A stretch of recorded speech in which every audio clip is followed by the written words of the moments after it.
biscuits. So, Southern buttermilk biscuits. The very first thing, you want to make sure that your pan that you're baking them in, this is a nice thin baking pan that gets very hot quickly, has been lined with some kind of shortening and then dusted with flour. The recipe is 2 cups all-purpose flour, tablespoon of sugar, teaspoon of salt, 4 teaspoons of baking powder, 1/3 cup of shortening. This is lard. This is the best thing. And this is 1 1/4 cups. You can use milk or buttermilk. This is actually a mix of both, a blend of half buttermilk, half whole milk, 1 1/4 cups. And you want to take that out and let it sit for a while, half an hour minimum, because you don't want to put ice cold milk in your dough, because you want that dough to bake evenly. And if you make the inside of your dough 50 degrees and it's 500 degrees in there, it's just not going to cook evenly and it's not going to spring up right. Yeah, it just won't be good. So, it's all pretty easy. A few flour, 2 cups flour, sugar, salt, and yes, my whole workspace is very dirty because I bake all the time, so it's basically all flour. And it covers me as well. 4 teaspoons of baking powder. Should we get all that in there? And then you can sift. I just use a whisk. A whisk is fine to mix dry ingredients. Give a good mix. The next thing you do is you take that beautiful lard or Crisco, better with lard, and you take little slices like this and you drop it all in there. This is 1/3 cup of lard.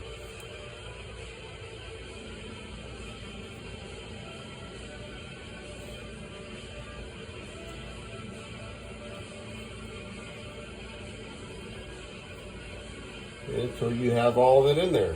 And if you have a nice silicone spatula like that, you can get all of that in there. Waste not, want not. Okay, and then with one hand, hold the bowl here, start mixing that lard into your flour. You got to do it by hand to do it right. Wash your hands. And then just get it in there, and you work it in there. There's no other way to work this in there. A food processor can do it pretty well, but you don't need a food processor. Certainly, they didn't have food processors, 150 years ago when this recipe was born.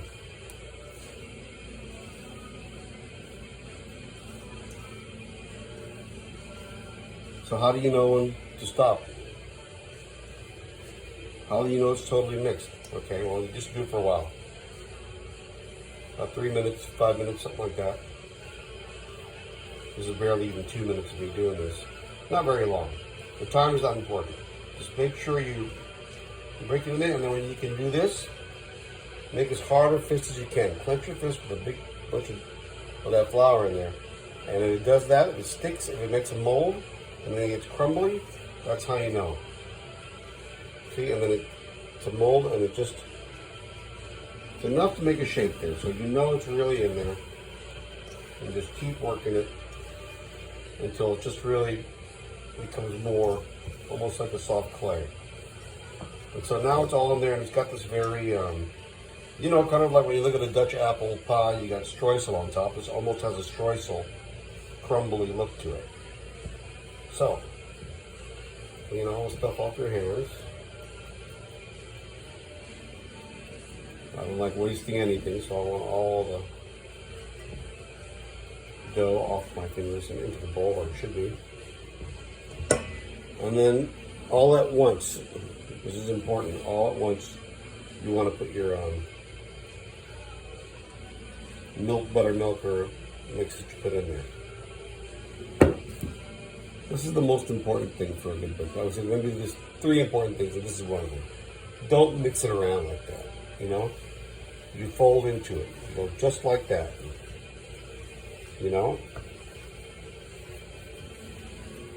And I rotate the bowl just so I can have some resistance against the spatula here, so I get everything mixed in there. There's nothing stuck on the walls of the bowl. And you just keep folding over the wet parts. Maybe try to get the wet parts integrated with the dry parts. Just do not mix, certainly do not over mix. If you're using some kind of hand mixer or blender for your biscuits, then your biscuits are going to suck. I'm sorry. You fold it in there, and look, see how wet that dough is? That's good. When it comes to biscuits, a wet dough is a good dough. I should have already put this oven on to 500, so I'm going to do that right now. While I mentioned the top 3 things that make a successful biscuit. One of them was, as I just demonstrated, the folding of the ingredients and not the mixing of the ingredients. The other, you know what? This. I bought this, geez, over 25 years ago. This is just a steel, very thin, sharp steel ring that's a biscuit cutter. It's meant to cut biscuits. And this makes a huge difference. Huge difference. So just like with your baking pan, go ahead and line it all with lard or shortening, whatever the fat you're using is. And then just dip it in your flour container here. And that way it's covered in flour. And you're going to need to do that while you're cutting your dough. So I'm going to put this over here. And now we're going to roll this biscuit out. I can already tell that the dough's even settled more. It's become more integrated into one mass. And there we go.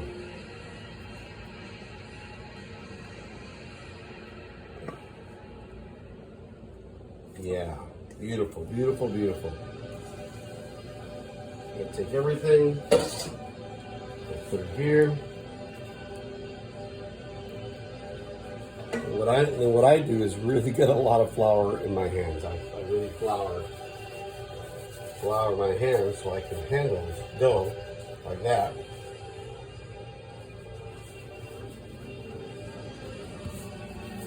Just like that. Just like that. And then I can turn it.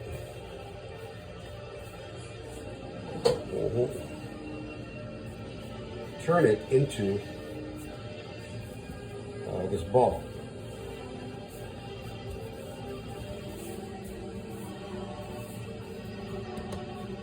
And once I get it to this ball, and sort of pat it into a round shape, and then take my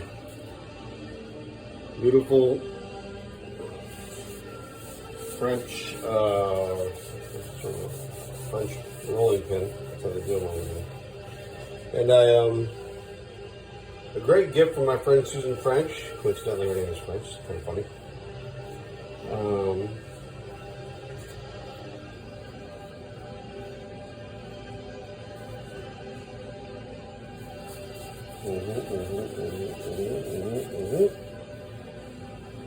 And be very gentle because the dough is wet and it's very soft. It's very easy to get a sort of uneven surface because you want the biscuits to all be the same size. Okay, that's rolled out. It's about the size of the pan, not by accident.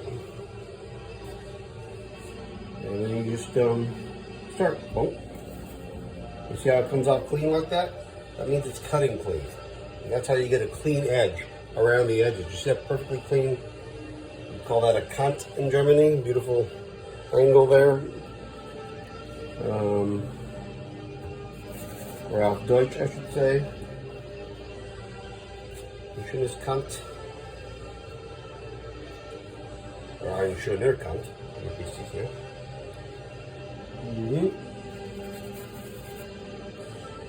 It's perfectly round, perfectly beautiful. And as long as you keep dipping your thing in your cutter in flour, it'll keep producing these very perfect cuts.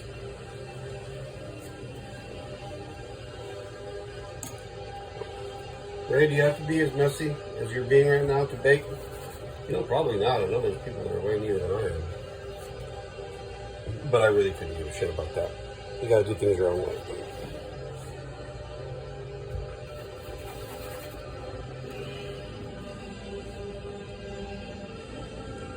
And there we go. Now we're on the very last one. Which actually, what I end up doing is taking the remains and then just mashing them up, kneading them together a little bit so I can get another single mass again from all the pieces. And then I, boom, make a big one. And that's what you call your king biscuit. He's the one that's made from the leftover dough. And anyway, this one's going to bake separately. But there you go. That's 2, 4, 6, 7 biscuits. So it's a baker's half dozen, I suppose. It goes into a 500-degree oven for exactly 10 minutes. And it all depends on how good your oven is, how hot it gets, how evenly it cooks. Sometimes it may take longer. You want the tops of these biscuits to be beautiful golden brown, and these will be soon.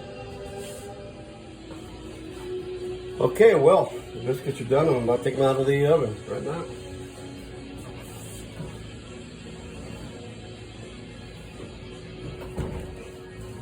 There you go.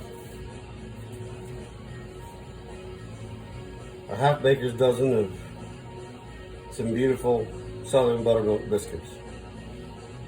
They're going to be delicious. I'll be eating them with a chuleta, or a small pork steak, with a poached egg and some strawberry preserves. All good uses for these biscuits. There you go. Try the recipe. Thanks. Bye.